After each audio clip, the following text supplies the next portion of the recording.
All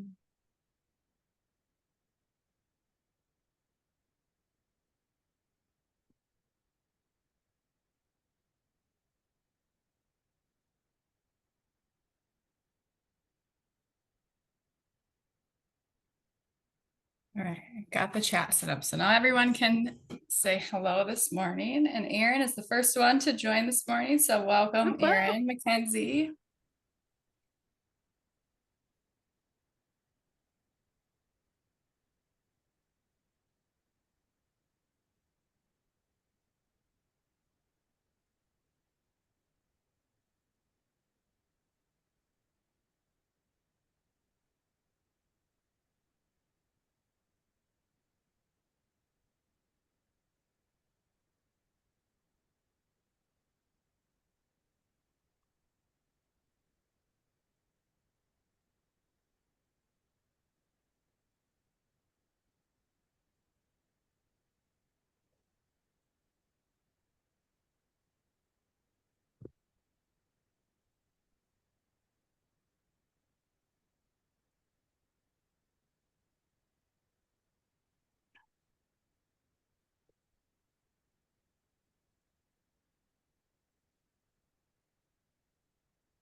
Good morning, Alyssa.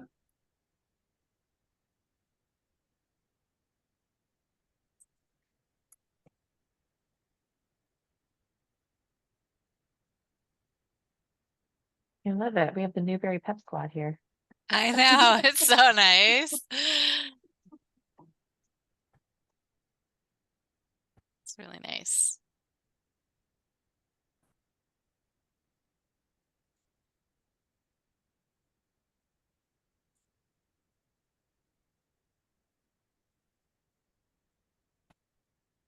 Good morning. Good morning.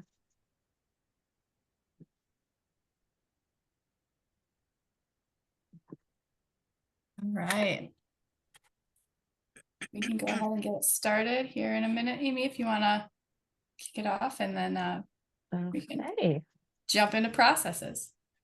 Okay. All right. Wonderful. Well, good morning, everyone. Welcome to our third webinar in our series all about how to get your organization ready for change. So that way you can have operational and implementation success and the type of adoption that you so hope for when you're plunking all of this valuable time, money, and resources into these big projects, these big endeavors that you are embarking on. So let's quick share my screen here.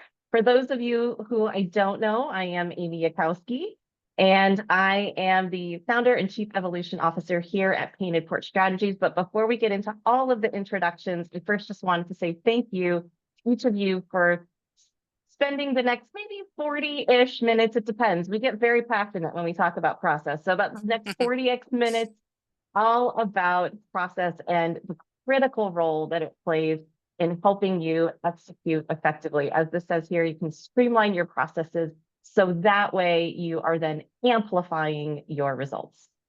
So when we first kicked off this whole series back in the summer, we talked about how there were really 4 key pillars to change success, whether big, small, in your life, in your work, whatever that looks like. But there were 4 key pillars that we identified. The first one, which was all about having a clearly defined strategy, taking the time for that strategy and making sure you have a clear compass, a North Star that you're pointing towards. We also then talked last month about the importance of having clean, aligned systems. Then today is all about documented processes. And then our last session in our series is probably my most favorite, but this is a very, very close second. But the last one is all about having empowered, ready people. So as I mentioned, in our first section, we talked about strategy. We had the amazing Erin Mackenzie and Tim Jackson who shared with us their thoughts, their 2 cents on what strategy is. And we really identified that there were kind of 4 key components when it comes to strategy and how you can approach it. Knowing that it's not the how, it's about the why, the what, the where, and the who. That understanding that it's important to calibrate your compass, your direction, to ensure that the direction that you're moving in aligns with your strategy. We also talked about how you can take time now, or you'll be forced to take the time later when it comes to having a clearly defined strategy, especially as people start to execute on this endeavor within your organization. And then also the resource planning and engagement, and making sure that as part of whatever strategy you create, you're also including those pieces into your strategic plan. And then last month, we had the amazing Jeff Ozenbach come and talk all about your tech and your tech why. And we talked about how it's important when it comes to whatever tech that you are pursuing, whatever you're evaluating as part of your growth strategy, that it ties to your strategic goals. Knowing whether or not it's to solve a short-term pain or it's something that's more of a long-term need. And then really thinking about what tech is needed to help support you. Because as we said, tech will, yes, it can solve a lot of problems. It also can reveal a lot of other issues that might be happening within your organization, and making sure that whatever tech you choose, that it does support and enable whatever it is you're trying to execute, as opposed to being a distraction. And we talked about, when it comes to thinking about that, to not essentially recreate the Rube Goldberg self-operating napkin type system within your tech stack, and really thinking about what problems are you really trying to solve, or when it comes to technology, maybe what problems or obstacles might you be creating. And that really leads us all to today, because one of the best ways to really get a big picture and to understand that, and to find whether or not you are creating a self-operating napkin, if you will, is through processes and process identification and process documentation. And so we're really here just to talk about how you can align your processes. You can have a clearer path and have amplified results in whatever project that you're pursuing. And so, as I said, I'm Amy, but it's not about me today. It's all about Sarah Moss, our process queen. She is making process cool, bringing it to the industry. Sarah has been doing process for over 20 years. She's been preaching process and the importance and the value of process for that long. And Sarah, I am just so excited to talk to you today. As you know, we could probably talk for hours all about process and why it matters and its importance. So thank you for being here. And I love my new job title, Process Queen. I'm going to put that on my email signature. Thank you so much. I love it. I love it. I love it. And of course, as always, none of this would happen without the amazing Katie Fridler working behind the scenes tirelessly to help make us look good, ensuring that you all know that we're doing this and that you're here today. So Katie, as always, thank you for all the hard work that you do. You make it easy. You guys are easy. Let's look at it. All right, so today, as I said, we are all about process, because without it, where the heck are you going? What the heck are you doing? That process is so key. And so we're going to really talk on 4 key things today. Number one, what is process? It's important to establish what it is when we're talking about process, what it is we're actually talking about. And then why process matters, why it's important, what the impacts of it can be, and what potential risks as well as wins and opportunities can be created through taking the time to navigate and identify your processes. And then some really quick ways that you can get started with some amazingly helpful tools that Sarah has put together and graciously is going to be sharing with us today.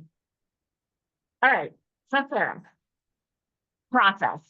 You have been doing this, like we said, for over 20 years. And when we think about really what process is, what is your definition in a nutshell when you talk about process and say, what is this thing that we're trying to encourage you to pursue in your organization?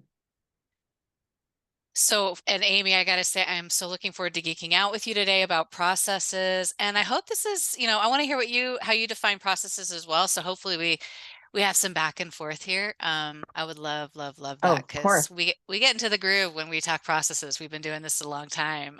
We love them. We've seen the benefits. So what is a process? Here at Newberry, we focus solely on the staffing business process, right? And so it's such a great way. It can be overwhelming, right? If you think about the end to end and everything from marketing and everything, Katie's role, what marketing does, it's just, there's so much to it, sales, recruiting, onboarding, time, pay, bill, accounting. You start in marketing and you end in accounting. It's overwhelming. And so just understanding what the inputs and the outputs are and the key steps and putting this picture together and breaking it down like that, it really allows you to understand what's going on in your organization. So we love the understanding the key activities, how they all relate to each other, and putting them in a flow and figuring out who does what so we can put them in swim lanes, and all of a sudden it's it's very understandable and very manageable. So to me, that's the what our processes are. It's who's doing what and kind of relationship to who else is doing whatever else they're doing, and painting that picture. But what do you Yeah. think? What do you think? How would you describe it? You define it. Oh, well, I think you did a good job there, but I really think that it's the linchpin when it comes to any execution, any project that you are executing on. I think process is truly putting what is perceived on paper. I think so often when it comes to process, we talk about this all the time, Sarah, right? Where often what we think we're doing is not necessarily what we are actually doing. And so by doing this process and taking the time to create these process maps, if you will, or this process documentation, it shines a light sometimes in the hidden corners of an organization that people don't know, they don't see, they don't understand.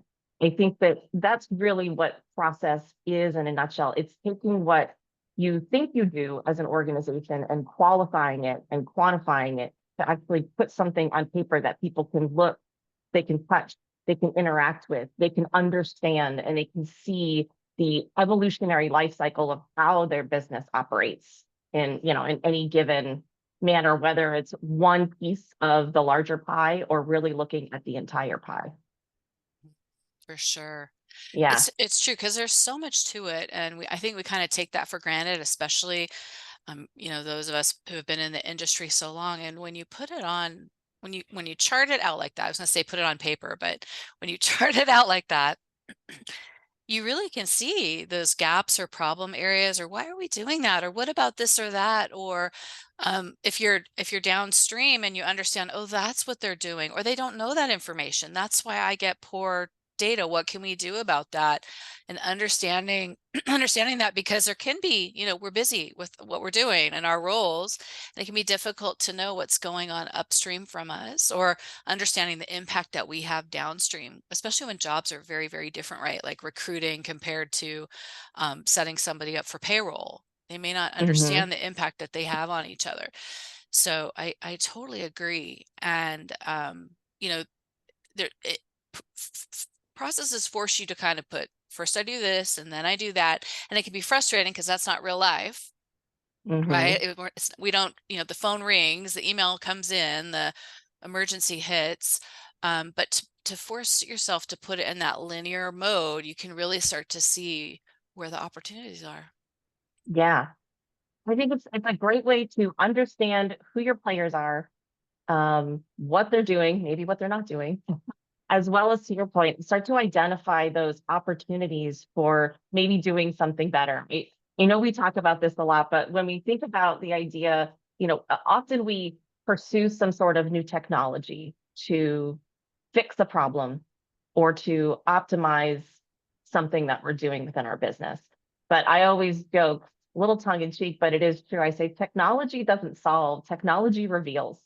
And often it's going to reveal those areas within your business that maybe aren't operating at their optimal level. And whatever technology, whatever you bring in, whatever you introduce into your ecosystem, the last thing that you want to do is to continue to replicate what maybe your not so great processes, the things that are really the barriers to your growth and success.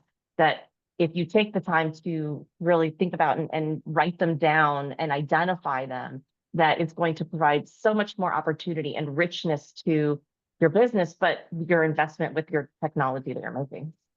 You were saying technology reveals, and I always think, I know it feels cliche to say technology enables. I feel like that's one of those people call me out on my consultantese sometimes, and enable is one of those words. I know, but I really feel like, Guilty. especially those of us who love technology like I do. I'm not sure you do, but I know I do.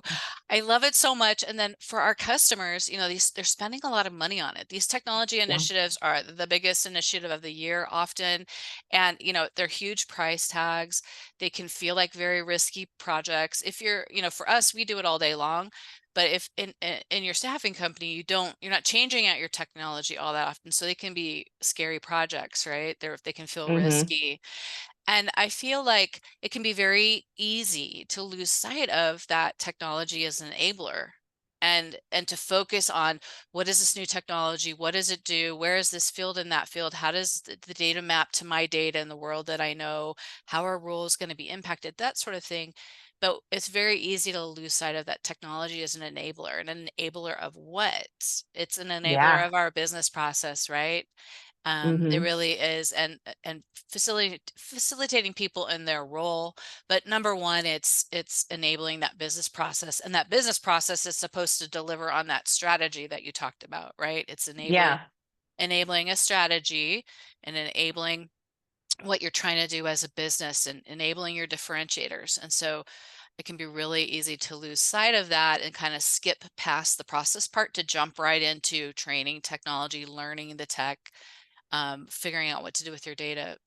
But so I love that we're giving the attention to processes today, and making sure that before we go into that, we know, what are we enabling and how are we enabling it, and Yeah. who's responsible for these pieces, Yeah. Yeah, exactly. I think that's so key because whatever you're doing is costing something. It's a cost in people's time.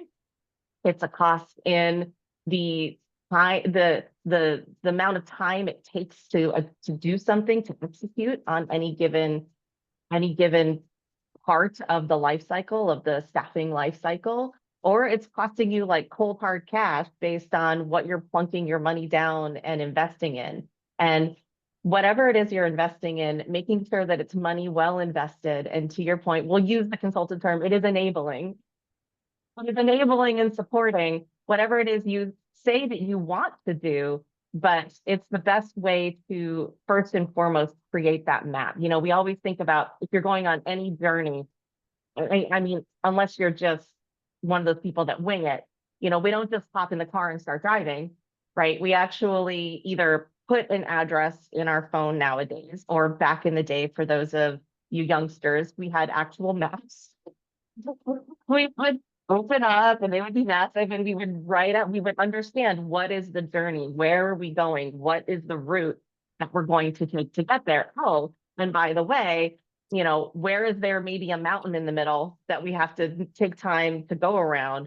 But also, where might we encounter some detours or some construction or some other, based on the timing of it, might hit some traffic along the way, Mhm. right? I think Yeah. that's really what a process can help do. Yeah, I also feel like it's so, kind of tying into the change, which is apparently your favorite, not process, which is my favorite. It's okay. That's It's why okay. we work well together. You process, Yes, I people, totally. it's Totally. symbiosity. That's right. We got to cover our bases. Yeah. But I think it's like, this isn't the time to wing it, right? Like we're just saying, these technology implementation it's expensive. And also we all know that as much as we try and prepare in every way possible so that we don't have that productivity dip or any sort of impact on our business, on the staffing business, at go live, you really want to take as much mystery out of this as possible. So, visualizing how the process works so you can configure and customize or whatever you need to do that technology to make it enable that process, or get those aligned. There's some give and take there, so that you're training against those processes. Everybody can visualize the process. They can Mhm. they can imagine what this future state is going to look like. They can put themselves in that picture because I know where they live in the swim lane. Just it takes some of that, not knowing out of it, takes that mystery out of it. as much, as much mystery as we can take out of it. And Yeah. that's a beautiful thing, right? Because it takes risk out of these projects. It gets everybody on the same page. It can take some emotion out of it, some worry out of it, some risk out of these processes. And it gets everybody who's working on the project on the same page. It literally does. Yeah, literally and figuratively, they are on the page together. Because when you create that process, right, it's not just identifying the what. I'll go back a slide here because we said it's not just the what, but it's also the when and the who or the where it's being done. So it's literally getting everybody on the same page. So that way everybody understands where they're, maybe where they're coming in, where they're dropping off, maybe where there are some bottlenecks, right? Or even to a certain extent where there's some redundancies or those roadblocks that you talked about. That's really what these process documents are, I think, are really meant to reveal. Yeah, exactly. Getting all the players together on the same page. So if you were to think about, if you were to talk about, we've already kind of sold it to the cheap seats, I think, as far as why process matters. But from your perspective, is there anything that's like, this is the real reason why we need to pursue and why we need to take the time to document processes in order to become a change ready organization? Oh, I don't know if there's one reason. I feel like there's so many reasons. So There's so many. many. Yeah, so many reasons. And I think as soon as you start documenting it, you see opportunities for improvement. And you're on this journey, and your technology go live is just one of the steps along the way. So I think there's so many reasons to do it. Mhm. And it's not that hard to do. I think we got it nailed, I feel like it used to be harder. I feel like when I started it was harder. And now we know how to do this. We know how to tackle this. It's not rocket science or brain surgery. It's sort of like a little bit of a discipline, and it's one that Mhm. serves us really well. So Yeah. yeah. Yeah. I don't know. Do you have one reason? What would you say the one reason is? I'm curious. What's the one reason? What's the The one I think it creates, I think it's ultimately the reason is getting people on the same page. And when we say that, it's not just the visual on the same page, but I think it creates much more awareness, maybe a little bit more understanding, possibly some, empathy or compassion, that I think that it it ensures that we're all on the same page, but we're also having the same conversation. I think so often in organizations, we know we've been a part of many over the years where they're just like, this is my lane, like this is Mhm, me, this is my role, this is what I do, this is what I think about. And to a certain extent, you go, yeah, I get it. That makes sense. This is your world. This is what you're responsible for. And to a certain measure, it's also what you're, incentivized on, getting your piece of the pie just right and just so.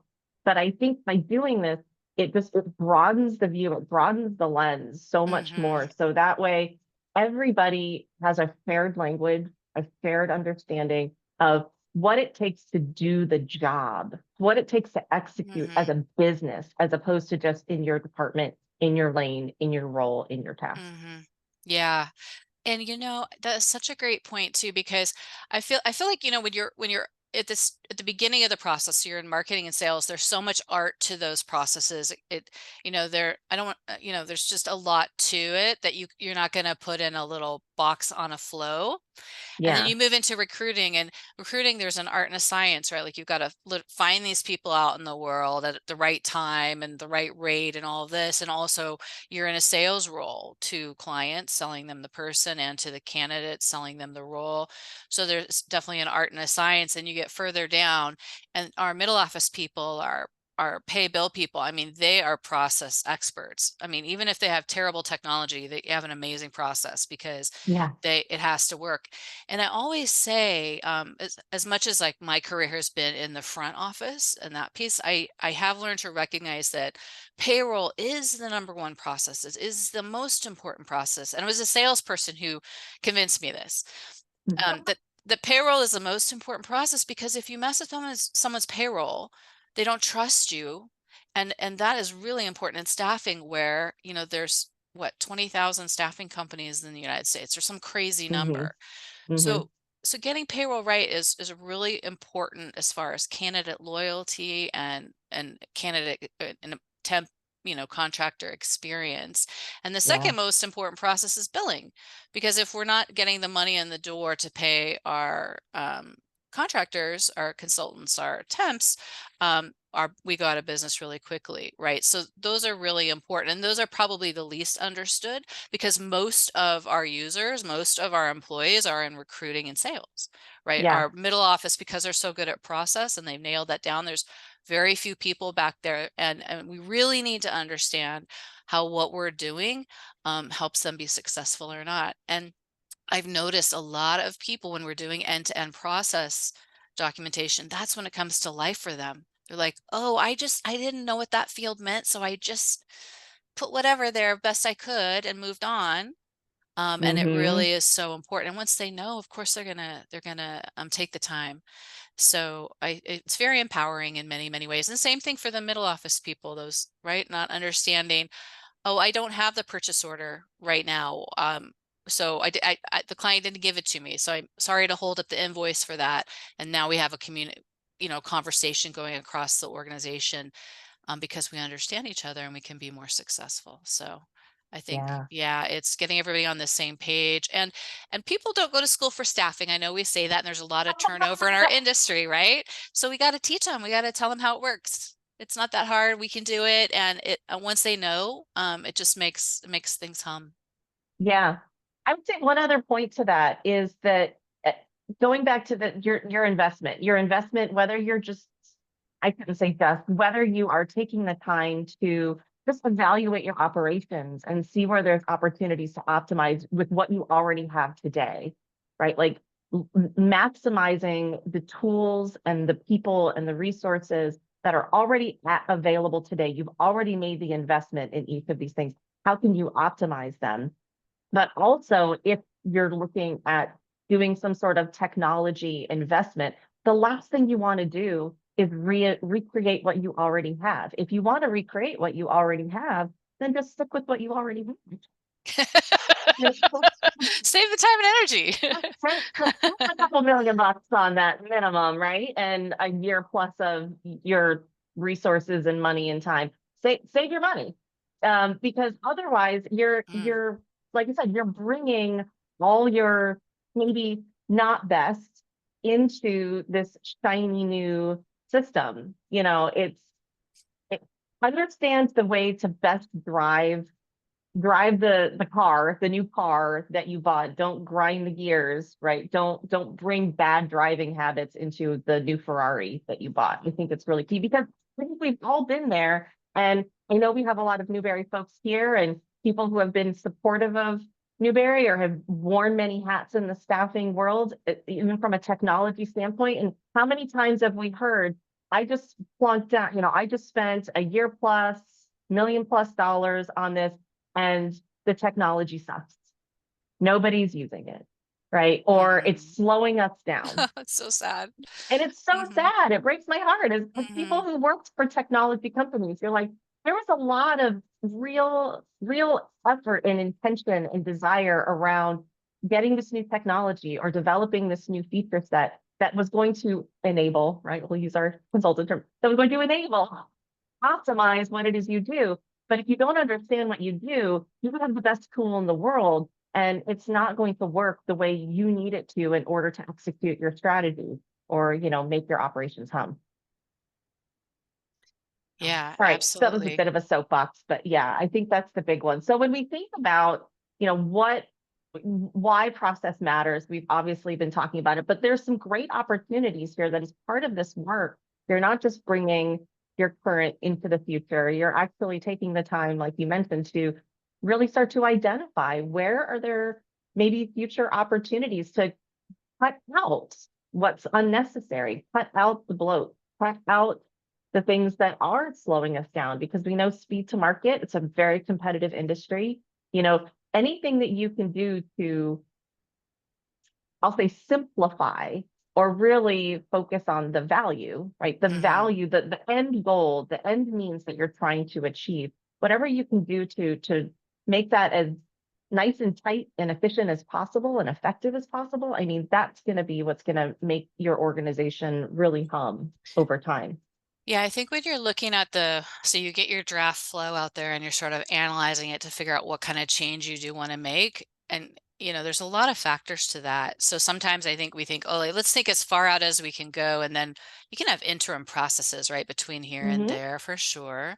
But once you chart it out, right, you can see how many times there's handoffs between roles. It's very easy to see that. You can see it's a great opportunity to ask, why are we doing this step? Like, what is the value? Not to say it's not adding value, but just let's get really clear about what the purpose of this step is so that with all these activities, we understand how we're adding value to the process and who's adding value and what that value looks like.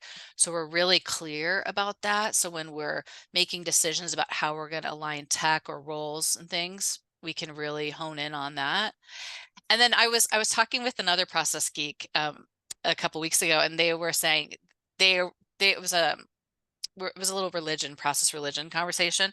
It was only having swim lanes for people, and I said, like, I used to do it that way, and I could see why. But in my world, I guess just having this bend toward technology, I have started to add a swim lane for the technology because I think you can also more clearly see if the task is mostly automated or fully automated. We want to move, and anytime we possibly can, we want to move those activities into a system swim lane, right? Because we want to automate as much as makes sense so that our people are freed up to add value. We've been trying to do that in staffing forever, right? To get them focused on the relationship and spending time, voice to voice ideally, or sometimes it feels like when you're texting, it's voice to voice, but you know what I'm saying? Building the relationships and maintaining those relationships and supporting our clients and candidates for a great experience. And that's where we want their time to go. And I feel like that's another thing you can see when you chart out your process is how much do I have in that automation swim lane? And is there an opportunity because maybe there's like functionality in the system we're not using, or if we tweak our process a little bit and we can afford to do that because it's not differentiating, we can tweak our process a little bit so then we can move it into that automation swim lane. So I feel like it is a great tool like that, but it's a working tool. It's not like, because when I started in process, it was at Accenture, it was like, okay, we're going to charge you $1 million. We're going to document your current state, and it's going to be this whole thing that nobody can read because it's an eye chart. And it wasn't a working document, right? And then we'll design your future state, which is good, understanding technology and best practices and where you're headed as a company. But we need to make it more of a working tool, I think. I think that's where it's gone over my career. What I've heard you say, Sarah, is that I need to be charging more. I think I'm grossly undercharged. No. I felt like it just, like I'm saying, it was a big price tag and didn't add very much value. I think lower price tag, make sure it adds value. It's a working document. It's continuous. We can bring the change we want to make to life and take the mystery out of it. We can chart, it's not a one and done. It's multiple, visualizations of where we're going. So we can all, we can make it happen as a team, right? Because it takes a team to bring these things to life. Yeah. There's one of the webinars or one of the courses that I teach on the painted porch. Part of it is about how we tend to perpetuate old habits. And I think one of the things as you were talking, you were saying, like we chart out this process because it helps highlight, it helps us visualize and understand what we're doing, why we're doing it. But as part of that why conversation, the beauty is that there might be certain parts of your process that have simply just been perpetuated because of an old problem that no longer requires to be solved. There's some funny examples in the course I teach, like why is a keyboard laid out the way it's laid out? Why is it a QWERTY keyboard? It's a QWERTY keyboard because of typewriters used to jam all the time when you had keys that were too close to one another. So they specifically separated them out. And when they created computers, they thought, oh, well, people who use typewriters are going to naturally be the people who use computers. No, they were two different people. And so they designed this new technology, this new system, this new process, assuming that typewriter users were going to be the users of it, but also there's no spool to jam on a keyboard, on a computer keyboard. And yet that's what got perpetuated. There's all Mhm. these different examples throughout history of we're bringing old solutions that are really no longer necessary. Maybe that part of your process existed because you didn't have this piece of technology. You didn't have this role. You didn't have this, Yeah. department within your organization. So this was part of your process, but it doesn't need to be in the future. It's not the sacred cow that you need to perpetuate forward. And I have to say, I feel like, having facilitated many, many process workshops too, I feel like people catch on to that really quickly. And like Yeah. you say, when you're seeing it in front of you, you're like, yeah, why are we doing that? Let's stop. And it does, charting it out does give the opportunity to make those changes, because you got a functional team you're doing this with.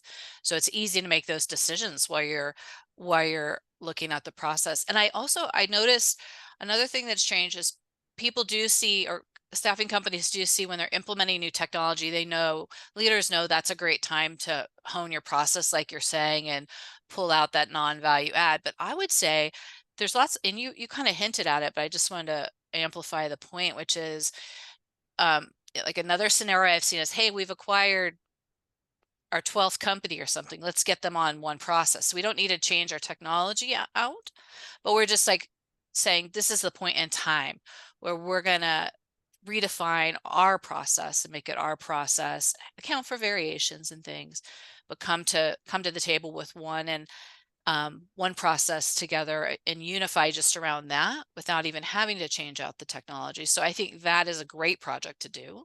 And Hmm. also, I think maybe just call it. Maybe it's like, spring cleaning. I don't know. Maybe you have Yeah. an annual or biannual or something where, hey, it's time to do this again. I mean, I don't know if companies would do that, just have that level of discipline with it, but it is a great opportunity, because I know we're always talking about optimizing, and you Hmm. got to trigger it somehow. It's not just Yeah. going to happen magically, unfortunately, right? Because there's too many interdependent parts. So I think I would love a client to do that. Just say, it's been a while. We've got to redefine our process end to end, not just pick out where we think the problems are. Just, you know, it can be an 8-12 week project, right? Just end to end Hmm. map out that future state, because now's the time. It's been too long and we want to optimize right now. So Yeah, I think you bring up a great point. You think about it, you talked about financials, and financials being really key just from an operation, from a staffing perspective. You do financial reconciliation every month. Once a year, someone, whether yeah, I love that. internally or externally, from EY or Deloitte, or someone comes in and does an audit of your books to make sure financially you're healthy. You also, as part of that, I would say you evaluate your culture to see how your culture is working, but also operationally, you should have an annual check, if you will, to make sure that you are operating in a healthy way, that your processes are helping you be, bigger, faster, stronger, healthier as an organization versus, Hmm. slowing you down. Yeah, it gives leaders and people who are invested in these processes an opportunity to put change that they want to make on the table, and can accelerate that. Yeah, and just sort of tune up where you're at. And also, we know our technology, they're continuously releasing features, trying to win your business. Are we making the most of that? So Yeah. defining a project, I like that, like your annual audit. Yeah. Are we in tune? But you got to frame it as a project, because Yeah. otherwise, you're not going to keep up as fast as you could. All right. We're going to start sending out postcards like my eye doctor does Oh, and says, I it's like time for your that. exam. Oh, we just Yeah, we made more haven't work for seen you. Katie. We haven't seen you in a while. You know, it's still see. It's like that's hit or miss sometimes. So it's like there you can still see from an That- operational standpoint. Send a little postcard, just like my eye doctor. That's such a great idea. Katie's looking like she maybe likes that one. I He's like it a like, lot. I think I'm that's gonna I'm great. gonna write that one down. Yeah. Mm. I also think, to that end, you this annual thing, I think was a great idea because every year you're coming up with a new strategic plan, right? Potentially, you're at least designing your goals and your objectives, your strategic initiatives for the year. You want to make sure that whatever grand ideas you have, whatever strategic initiatives that you're identifying as an organization, you want to then like reality test it against your operations, what it is you're doing. And I think that's Yeah. the great way to say, we want to achieve this, but what are we doing today that either is in support of or in conflict or an obstacle that's going to prevent us from making it happen? To that point too, I would say another way to sort of bolster that and maybe a success factor to make sure it happens is as many times as I have mapped out the staffing process, I would say it comes down to, let's say, between, I don't know, 12 and 18 kind of core processes, depending on how much you're going to really own. So it's, Mm-hmm. if you, and I try and talk customers into this all the time, and sometimes I'm successful and sometimes I'm not. But I'll come back to it, which is to assign a process owner. And I know there's multiple roles involved in a process, so it can be tricky, right? And you got technology owners and all this. But if you can assign one owner who is responsible for that process, that one of 12 or whatever process is, and then it can be part of their role to be thinking about that and listening for those things, those an alignment with strategy and all of that, or as you have acquisitions, even own understanding how they fit into that process.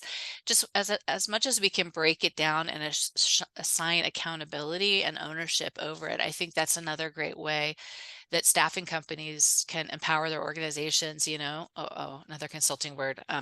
They can, support their organization in um, owning this and making a continual thing, not just Yeah. we are going to do it when, document processes before we implement tech. Yeah, I was just doing a series with a staffing firm recently where with their leaders, we were talking about how do you create a culture of CANI, continuous and never-ending improvement, and how do you embed that into your organization? And I think that's one of the best ways to do it is, number one, have processes that you've documented, but I think number two, to your points are, have that one owner for that process and make it a habit, like bake it into what they do, whether it's something that you start off by making it part of their, annual goals, their SMART goals, or whatever type of goals you set, like Mm-hmm. that's one of the activities that they're going to be measured and potentially incentivized on, right? By starting there, then it becomes something that almost is it's a game. You can gamify it and be like, ooh, what can we discover this week? What's something that maybe we're doing today that we can pause and just, almost have a little bit of brainstorming or incentivize, say, hey guys, once a month, I want us to come back. Each of you bring one thing that you've spotted in your operations that isn't maybe working as well, or you have that moment and go, oh man, if only I could X, Yeah. or if only I didn't have to Y. And like those things, when you start to write them down, that starts that opportunity for that improvement and optimization as a habit within your organization. Yes. You know what else I would say though is I think there's a lot of process nerds out there, and maybe we haven't That's sort of true. united so that people don't know A about few on this us. call. I think we have a few on this. There's Yeah, some that's others. right. I know, we were here with us. That's so nice. Um, yeah, and I've seen too, just thinking of some recent projects where, we've had customers, leadership really pick the right owners over those processes. And maybe they don't know every nook and cranny of the process before they take over ownership, but they have that passion about making it better. And Yeah. it's just so, I love seeing it so much because it's not just I don't want to own the processes. I want to be right there with you and facilitating it and making it easier for you as a consultant.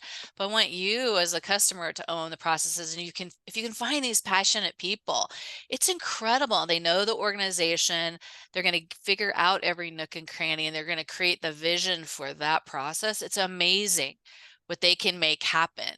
Mm-hmm. When somebody in your organization takes ownership over those processes, and they, like you said, they're allowed to and they're encouraged to bring up these opportunities, and then Mm-hmm. they know the people, they're colleagues with these people, and what they can make happen, what I've seen them make happen is tremendous. So Yeah.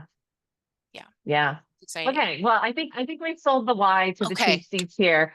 I think that if you're not convinced by now, we got a little bit more for you. Okay, let's talk about the flip side of it. Let's talk about the risks. What happens if you don't map your processes? What can go wrong in your project, in your organization, if you don't take the time to map your processes? I have a few here, Sarah, but I wanted to get some thoughts from you about times where you're like, if only you had done this, that would have not happened. Yes.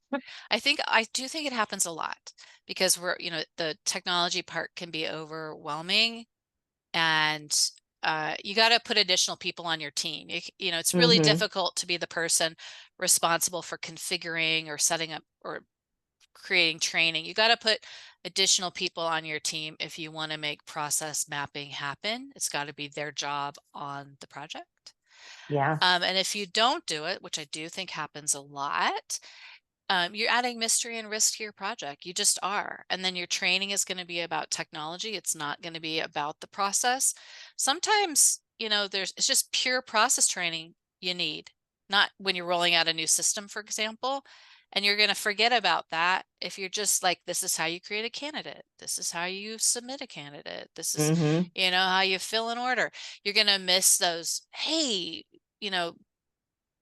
one of the most important things you need to learn is why we're prioritizing certain orders, and teach that, which is really more process and very little technology. So I think you add a lot of risk to your project, and you add a lot of worry and emotion because people cannot see the big picture about how things connect. They can only see how to create the candidate.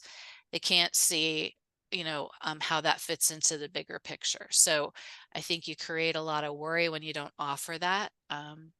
And also, you can't test as effectively, right? Yeah. You can't test whatever configuration changes you made or whatever. You can't test as effectively if you don't have a process that you're, an end-to-end process that you're testing against. So I think all your examples here are really good, but maybe you have other ones. I just have one more that I'll add, and then we'll keep this train a running here. I think the other risk that you have is that if you start with technology first, you focus on the technology, right? You mentioned you train to the technology. I have seen organizations who essentially have designed their processes, their operations around the technology. And that makes it a lot harder to then upgrade or change your technology in the future, because everything that you're doing is so tied to the tool that you're using today, as opposed to designing your operations and then either finding or hooking in the right tool or tools that will support that and enable and empower.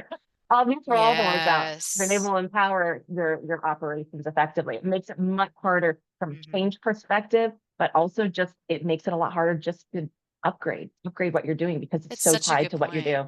Yeah, and it's so easy to design your process around maybe the most complicated case as opposed to the most common case. Yeah. Right. Oh, I got that as How a many times have habit. we seen that? Professional overthinker here. That's my superpower. One of my superpowers. And so talked a lot about, what the benefits, what the whys are of process mapping, but we called out a few things here, and Sarah, you've touched on them a lot, but any other final things you wanted to add about that, about the benefits of process? I don't think so. I think we really tied that really well to the why conversation, which is good because it is all about these benefits. Okay, so we've convinced all of you now. You are now anointed process nerds, just like us. Welcome to the club. We'll have to make badges or t-shirts or something, but welcome to the club. So for those maybe who haven't done a lot of process work before, our new club members, Sarah, what are some ways that you would recommend that they could get started? Like, what's a simple way for them to get this going? Yes. So I would say I'll pull the points together. I think that we already talked about, but one is to define it as a project in and of itself. And the output of the project is going to be our future state processes or ideal state processes, whatever language you're comfortable with. And I think that is important. So you got to fund that project. Like I say, they used to be $1 million projects. They're not anymore. So especially not to sell Newberry, but just to say, we have some assets to offer, and I know that Katie's going to be sending those out after too, to maybe help get you started by breaking down this very diverse process into different steps, and then sort of double clicking on each of those, and to build out your process flows in layers. So you're you like to start with your level 1, which all your processes fit on one sheet, and then you double click. So if you have 12 processes, then you have 12 sheets under that for your next level of flow. So there's lots of different, methodologies out there and whatnot. I'm always just sort of keep it simple. I get that there can be a religion to this, but I think just don't overcomplicate it. Break it down. So, see the big picture and then break it down and build out those flows, assign owners to the processes, and kind of get to work and start working with it, get a draft going. So Yeah. so like I say, I try and keep it around 12 weeks or something. And anybody can reach out and we can sort of talk about what that project looks like. That's no problem. And so you can get off and running on it or work with us on it. But I think exactly what you have here, which is a timeline, define a project around your process design and mapping, do it in layers and levels, assign owners, and start asking the questions and seeing the opportunities. Mm-hmm.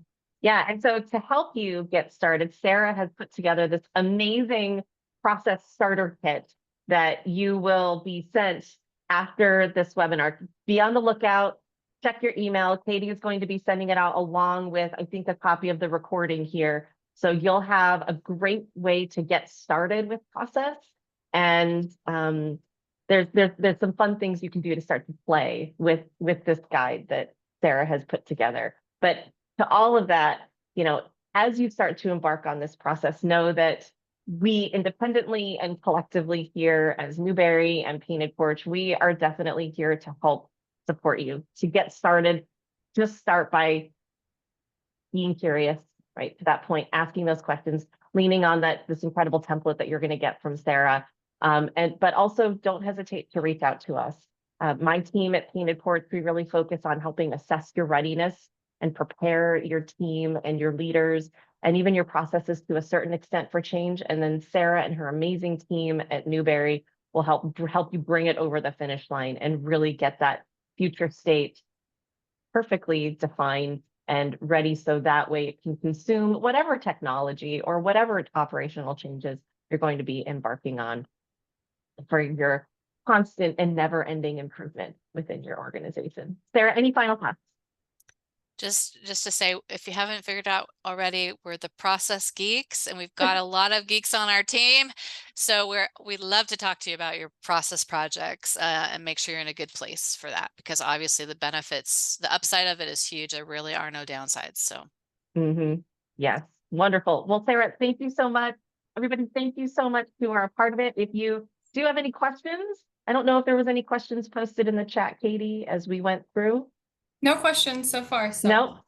Well, but if you do have any questions, there's our contact information. Definitely reach out to us. We will be happy to help answer anything, even just give you a little bit of a pep talk when it comes to process and That's right. how you do it. Like I said, there might be t-shirts involved at some point that we can get in on. But on that note, Sarah, thank you so much. Katie, thank you for putting this together. And thank you to everybody here who joined us in our process nerd diatribe here, selling it to the cheap seats and helping recruit new people to the process side of business excellence and optimization, along with the technology and everything else that you're pursuing to grow your business. And so on the last note, we do have one more webinar coming up to round out this marathon change readiness series that we've been doing these last few months. And like I said, it is going to talk about my favorite subject, but like I said, process is a very close second. But my favorite subject, which is all about how do you effectively empower your people for change, to give them the capabilities, the curiosity, and the courage to lean into change, to speak up, and to be your partners and collaborators and ambassadors for what's next in your organization. So we'd love to have you join us for that one. It'll be a fun one. I will be very passionate about all the things that we talk about in that webinar as well. But we look forward to seeing you at the next webinar and many more in the future, where we might be even talking more about process. Who knows? Thanks, Amy. The QR code, Kip said that it goes to today's session, so I will send out Oh, okay. a link to register for the final series webinar in the follow-up today. So keep a lookout on your email today. Thanks, Kip. All right. Thanks, everybody. Thanks, Sarah. Thanks, everyone. Amy. Have a great day.